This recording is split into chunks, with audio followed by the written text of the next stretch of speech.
Thank you. Thank you, President Spar, trustees, President Bollinger. Hello, class of 2012.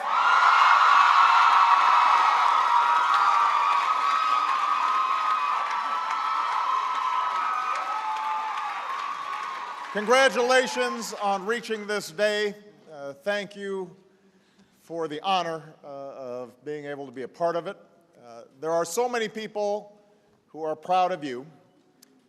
Your parents, family, faculty, friends, all who share in this achievement. So please give them a big round of applause.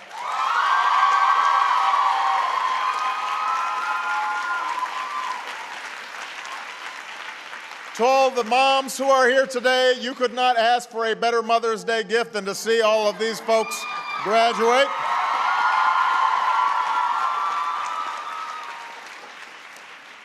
I have to say, though, whenever I come to these things, I start thinking about Malia and Sasha graduating, and I start tearing up, and it's terrible. I don't know how you guys are holding it together.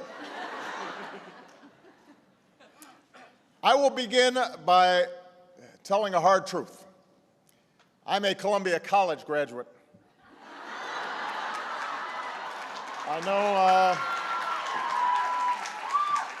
know there can be a little bit of a sibling rivalry here, but I'm honored, nevertheless, to be your commencement speaker today. Although, I've got to say, you set a pretty high bar given the past 3 years. Well, Hillary Clinton, Meryl Streep, Sheryl Sandberg, these are not easy acts to follow. But I will point out, Hillary is doing an extraordinary job as one of the finest secretaries of state America has ever had. We gave Meryl the Presidential Medal of Arts and Humanities. Sheryl is not just a good friend, she's also one of our economic advisors. So it's like the old saying goes, keep your friends close and your Barnard commencement speakers even closer.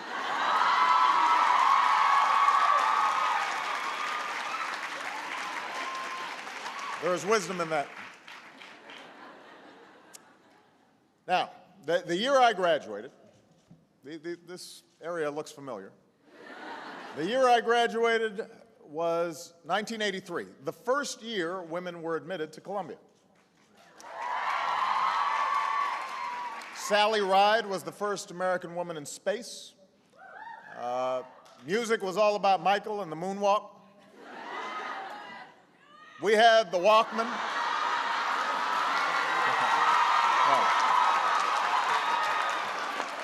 No moonwalking. No moonwalking today.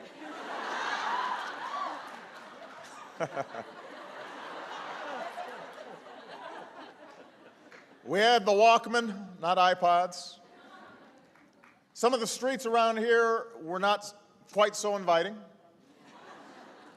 Times Square was not a family destination. So I know this is all ancient history. Nothing worse than commencement speakers droning on about bygone days. But for all the differences, the class of 1983 actually had a lot in common with all of you. For we too were heading out into a world at a moment when our country was still recovering from a particularly severe economic recession. It was a time of change. It was a time of uncertainty.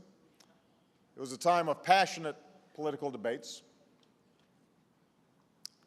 You can relate to this because just as you were starting out, finding your way around this campus, an economic crisis struck that would claim more than 5 million jobs before the end of your freshman year. Since then, some of you have probably seen parents put off retirement, friends struggle to find work, and you may be looking toward the future with that same sense of concern that my generation did when we were sitting where you are now. And of course, as young women, you're also going to grapple with some unique challenges, like whether you'll be able to earn equal pay for equal work, whether you'll be able to balance the demands of your job and your family, whether you'll be able to fully control decisions about your own health. And while opportunities for women have grown exponentially over the last 30 years, as young people, in many ways, you have it even tougher than we did. This recession has been more brutal. The job loss is steeper. Politics seems nastier. Congress more gridlocked than ever. Some folks in the financial world have not exactly been model corporate citizens.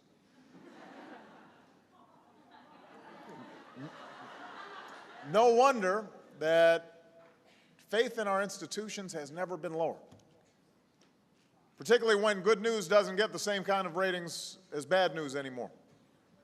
Well, every day you receive a steady stream of sensationalism and scandal and stories with a message that suggests change isn't possible, that you can't make a difference, that you won't be able to close that gap between life as it is and life as you want it to be. My job today is to tell you don't believe it. Because as tough as things have been, I am convinced you are tougher. I've seen your passion, and I've seen your service. I've seen you engage, and I've seen you turn out in record numbers. I've heard your voices amplified by creativity and a digital fluency that those of us in older generations can barely comprehend. I've seen a generation eager, impatient even, to step into the rushing waters of history and change its course. And that defiant, can-do spirit is what runs through the veins of American history. It's the lifeblood of all our progress. And it is that spirit which we need your generation to embrace and to rekindle right now. See, the question is not whether things will get better. They always do. The question is not whether we've got the solutions to our challenges. We've had them within our grasp for quite some time. We know, for example, that this country would be better off if more Americans were able to get the kind of education that you've received here at Barnard.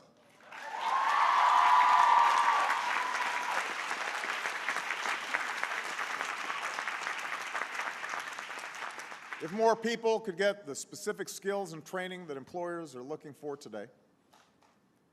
We know that we'd all be better off if we invest in science and technology that sparks new businesses and medical breakthroughs. If we developed more clean energy so we could use less foreign oil and reduce the carbon pollution that's threatening our planet.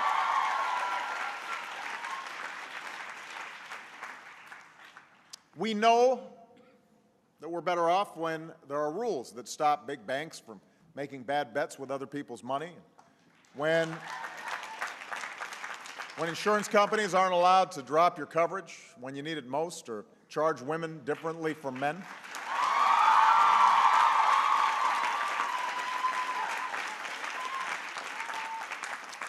Indeed, we know we are better off when women are treated fairly and equally in every aspect of American life, whether it's the salary you earn or the health decisions you make.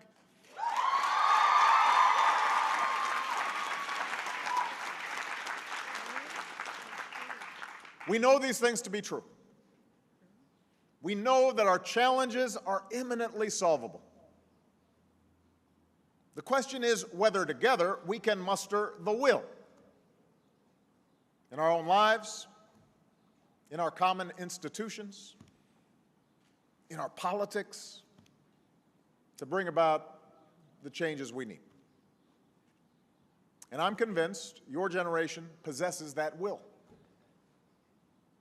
And I believe that the women of this generation, that all of you, will help lead the way.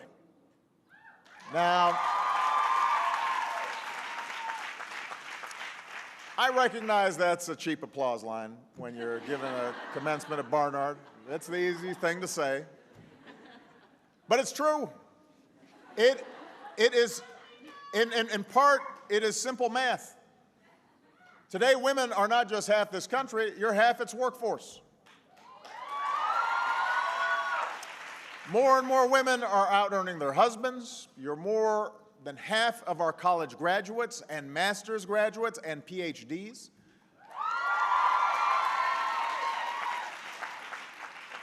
So you've got us outnumbered.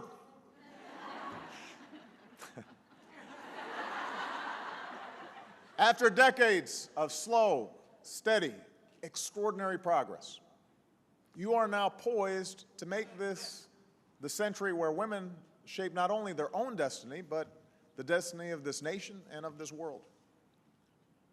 But how far your leadership takes this country, how far it takes this world, well, that will be up to you. You've got to want it. It will not be handed to you. And as someone who wants that future, that better future for you and for Malia and Sasha, as somebody who's had the good fortune of being the husband and the father and the son of some strong, remarkable women, allow me to offer just a few pieces of advice. That's obligatory. Bear with me. My first piece of advice is this. Don't just get involved. Fight for your seat at the table. Better yet, fight for a seat at the head of the table.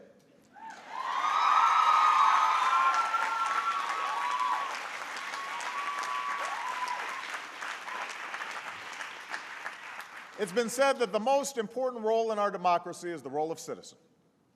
And indeed, it was 225 years ago today that the Constitutional Convention opened in Philadelphia, and our founders, citizens all, began crafting an extraordinary document.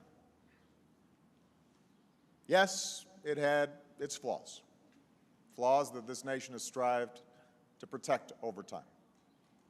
Questions of race and gender were unresolved. No women's signature graced the original document, although we can assume that there were founding mothers whispering smarter things in the ears of the founding fathers. I think that's almost certain. What made this document special was that it provided the space, the possibility for those who had been left out of our charter to fight their way in. It provided people the language to appeal to principles and ideals that broadened democracy's reach. It allowed for protest and movements and the dissemination of new ideas that would repeatedly, decade after decade, change the world. A constant forward movement that continues to this day. Our founders understood that America does not stand still. We are dynamic, not static.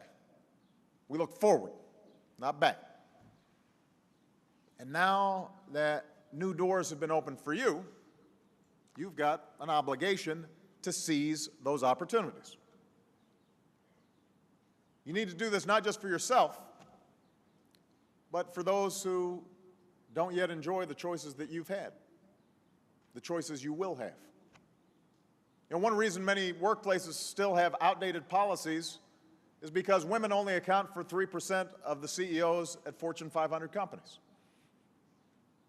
One reason we're actually refighting long-settled battles over women's rights is because women occupy fewer than 1 in 5 seats in Congress. Now, I'm not saying that the only way to achieve success is by climbing to the top of the corporate ladder or running for office, although, let's face it, Congress would get a lot more done if you did. That, I think, we're clear about.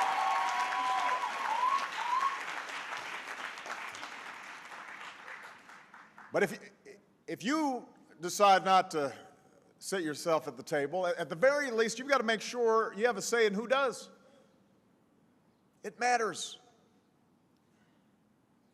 Before women like Barbara Mikulski and Olympia Snow and others got to Congress, just to take one example, much of federally funded research on diseases focused solely on their effects on men. It wasn't until women like Patsy Mink and Edith Green got to Congress and passed Title IX 40 years ago this year that we declared women too should be allowed to compete and win on America's playing fields.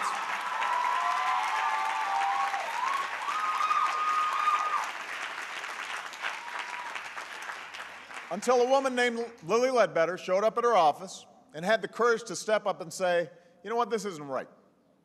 Women aren't being treated fairly. We lacked some of the tools we needed to uphold the basic principle of equal pay for equal work. So don't accept somebody else's construction of the way things ought to be. It's up to you to right wrongs. It's up to you to point out injustice. It's up to you to hold the system accountable, and sometimes upend it entirely. It's up to you to stand up and to be heard, to write and to lobby, to march, to organize, to vote. Don't be content to just sit back and watch. Those who oppose change, those who benefit from an unjust status quo, have always bet on the public's cynicism or the public's complacency. Throughout American history, though, they have lost that bet. And I believe they will this time as well.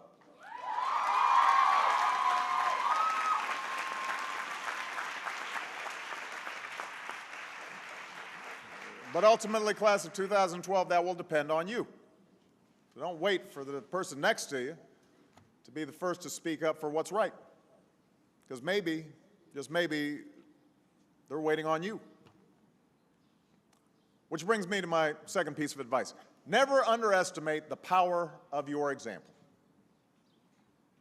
The very fact that you are graduating, let alone that more women now graduate from college than men, is only possible because earlier generations of women, your mothers, your grandmothers, your aunts, shattered the myth that you couldn't or shouldn't be where you are. I think of a friend of mine who's the daughter of immigrants. When she was in high school, her guidance counselor told her, you know what, you're just not college material. You should think about becoming a secretary. Well, you know, she was stubborn, so she went to college anyway. She got her master's. She ran for local office, won. She ran for state office, she won. She ran for Congress, she won. And lo and behold, Hilda Solis did end up becoming a secretary. She is America's Secretary of Labor.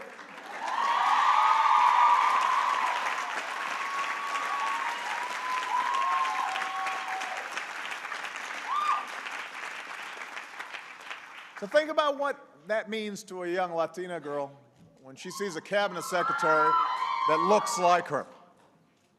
Think about what it means to a young girl in Iowa when she sees a presidential candidate who looks like her. Think about what it means to a young girl walking in Harlem, right down the street, when she sees a UN ambassador who looks like her. Do not underestimate the power of your example. This diploma opens up new possibilities. So reach back. Convince a young girl to earn one too. If you earned your degree in an area where we need more women, like computer science or engineering, reach back and persuade another student to study it too. If you're going into fields where we need more women, like construction or computer engineering, reach back. Hire someone new. Be a mentor.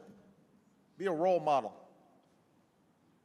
Until a girl can imagine herself, can picture herself as a computer programmer or a combatant commander, she won't become one. Until there are women who tell her, ignore our pop culture obsession over beauty and fashion and focus instead on studying and inventing and competing and leading. She'll think those are the only things that girls are supposed to care about. Now, Michelle will say, you know, nothing wrong with caring about it a little bit. You can be stylish and powerful, too.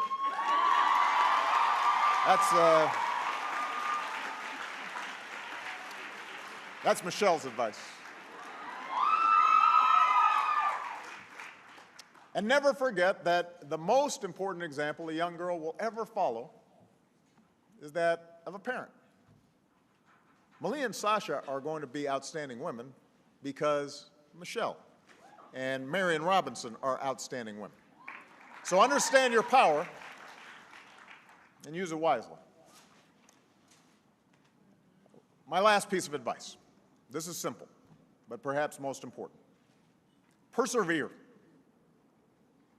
Persevere. Nothing worthwhile is easy. No one of achievement has avoided failure, sometimes catastrophic failures. But they keep at it. They learn from mistakes. They don't quit. You know, when I first arrived on this campus, we had little money, fewer options. But it was here that I tried to find my place in this world. I knew I wanted to make a difference, but it was vague how, in fact, I'd go about it. But I wanted to do my part, to shape a better world.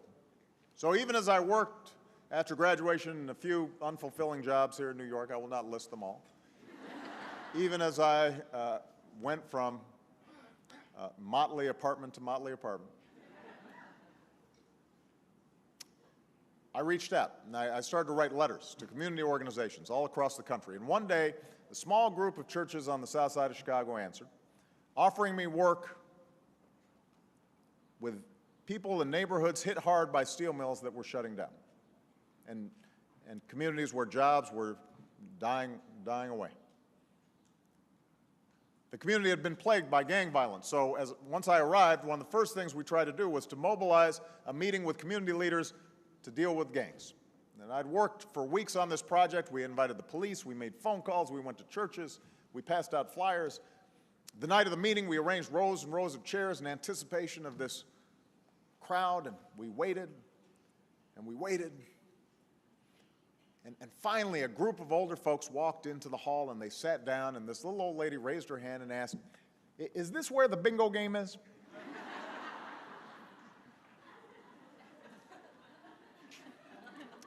It was a disaster. Nobody showed up. My first big community meeting, nobody showed up. And later, the volunteers I worked with told me, that's it, we're quitting. They had been doing this for 2 years, even before I'd arrived. They had nothing to show for it. And I'll be honest, I felt pretty discouraged as well. I didn't know what I was doing. I thought about quitting. And as we were talking, I looked outside and I saw some young boys playing in a vacant lot across the street, and they were just throwing rocks up at a boarded building. They had nothing better to do, late at night, just throwing rocks. And I said to the volunteers, before you quit, answer one question. What will happen to those boys if you quit? Who will fight for them if we don't? Who will give them a fair shot if we leave? And one by one, the volunteers decided not to quit. We went back to those neighborhoods, and we kept at it. We registered new voters, and we set up after-school programs, and we fought for new jobs, and helped people live lives with some measure of dignity. And we sustained ourselves with those small victories. We didn't set the world on fire. Some of those communities are still very poor. There's still a lot of gangs out there. But I believe that it was those small victories that helped me win the bigger victories of my last 3.5 years as president. And I wish I could say that this perseverance came from some innate toughness in me, but the truth is it was learned. I got it from watching the people who raised me. More specifically, I got it from watching the women who shaped my life. Yep, I grew up as the son of a single mom who struggled to put herself through school and make ends meet.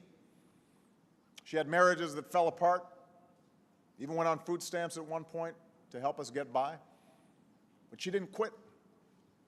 And she earned her degree and made sure that through scholarships and hard work, my sister and I earned ours. She used to wake me up when we were living overseas, wake me up before dawn to study my English lessons. And when I'd complain, she'd just look at me and say, "This is no picnic for me either, Buster."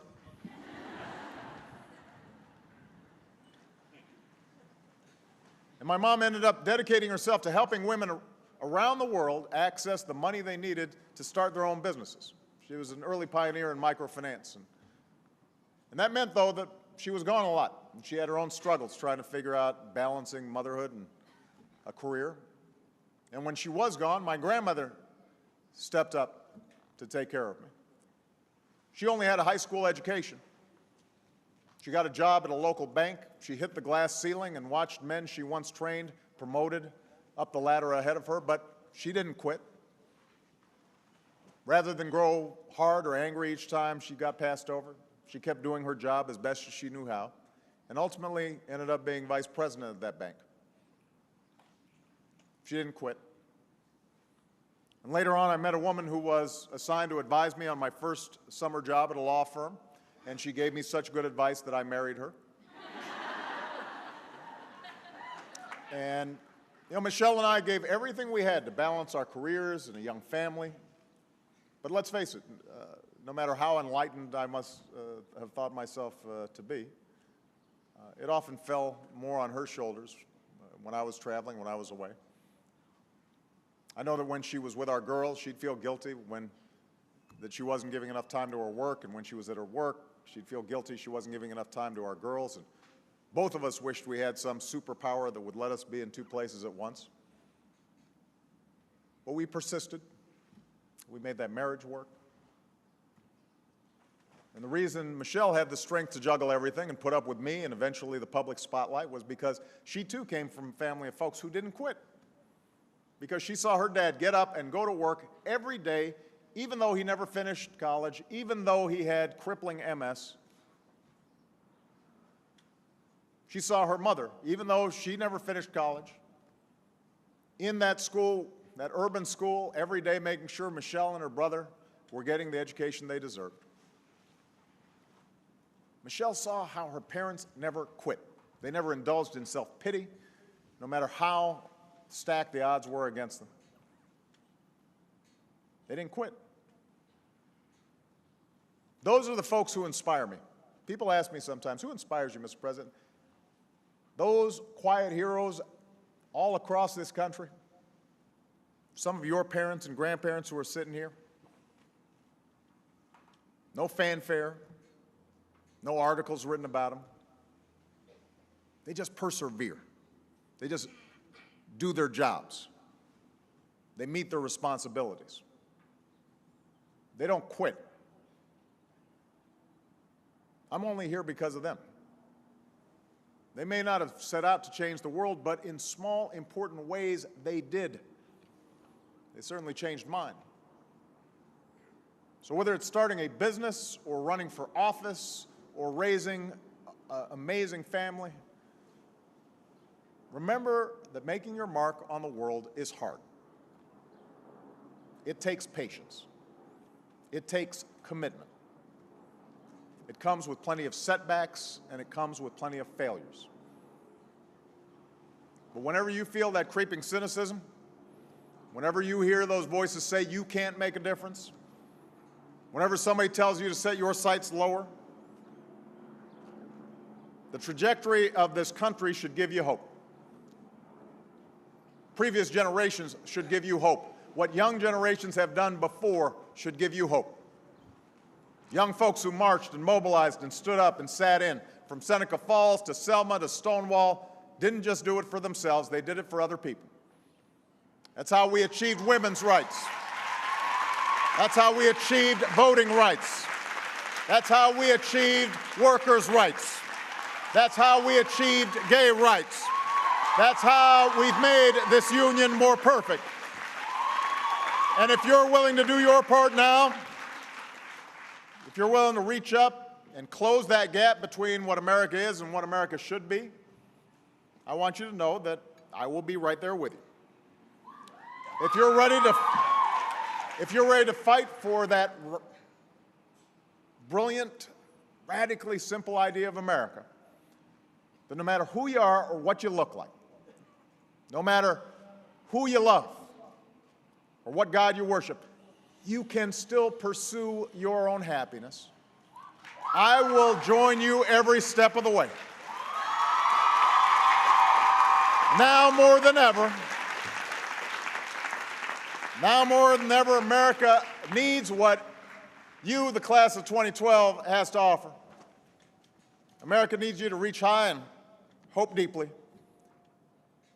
And if you fight for your seat at the table and you set a better example and you persevere in what you decide to do with your life, I have every faith, not only that you will succeed, but that through you, our nation will continue to be a beacon of light for men and women, boys and girls, in every corner of the globe. So thank you. Congratulations. God bless you. God bless the United States of America.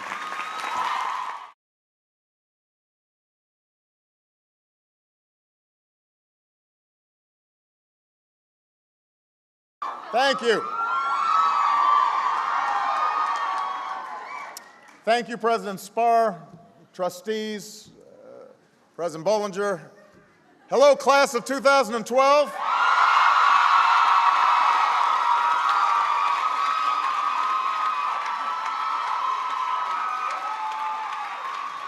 Congratulations on reaching this day. Thank you for the honor of being able to be a part of it. There are so many people who are proud of you. Your parents, family, faculty, friends, all who share in this achievement. So please give them a big round of applause.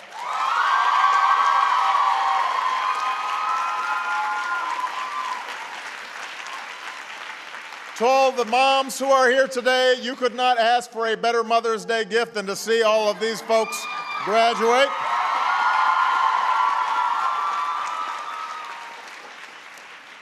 I have to say, though, whenever I come to these things, I start thinking about Malia and Sasha graduating, and I start tearing up, and it's terrible. And of course, as young women, you're also going to grapple with some unique challenges, like whether you'll be able to earn equal pay for equal work, whether you'll be able to balance the demands of your job and your family, whether you'll be able to fully control decisions about your own health. And while opportunities for women have grown exponentially over the last 30 years, as young people, in many ways, you have it even tougher than we did. This recession has been more brutal. The job loss is steeper. Politics seems nastier. Congress more gridlocked than ever. Some folks in the financial world have not exactly been model corporate citizens.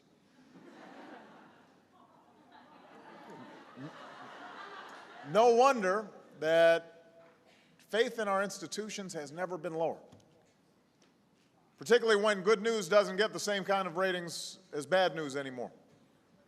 Well, every day you receive a steady stream of sensationalism and scandal and stories with I don't know how you guys are holding it together. I will begin by telling a hard truth. I'm a Columbia College graduate. I know there can be a little bit of a sibling rivalry here. But I'm honored, nevertheless, to be your commencement speaker today. Although, I've got to say, you set a pretty high bar given the past 3 years. Well, Hillary Clinton, Meryl Streep, Sheryl Sandberg, these are not easy acts to follow. But I will point out, Hillary is doing an extraordinary job as one of the finest secretaries of state America has ever had. We gave Meryl the Presidential Medal of Arts and Humanities. Sheryl is not just a good friend, she's also one of our economic advisors. So I know this is all ancient history. Nothing worse than commencement speakers droning on about bygone days. But for all the differences, the class of 1983 actually had a lot in common with all of you. For we too were heading out into a world at a moment when our country was still recovering from a particularly severe economic recession. It was a time of change, It was a time of uncertainty. It was a time of passionate political debates. You can relate to this because just as you were starting out finding your way around this campus, an economic crisis struck that would claim more than 5 million jobs before the end of your freshman year. Since then, some of you have probably seen parents put off retirement, friends struggle to find work, and you may be looking toward the future with that same sense of concern that my generation did when we were sitting where you are now. It's like the old saying goes, keep your friends close and your Barnard commencement speakers even closer.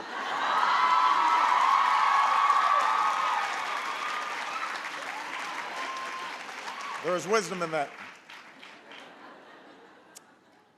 Now, the year I graduated, this area looks familiar. The year I graduated was 1983, the first year women were admitted to Columbia. Sally Ride was the first American woman in space. Music was all about Michael and the moonwalk. We had the Walkman.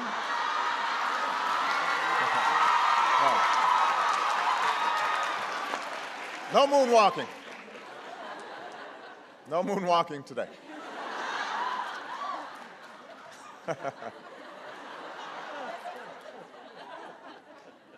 We had the Walkman, not iPods.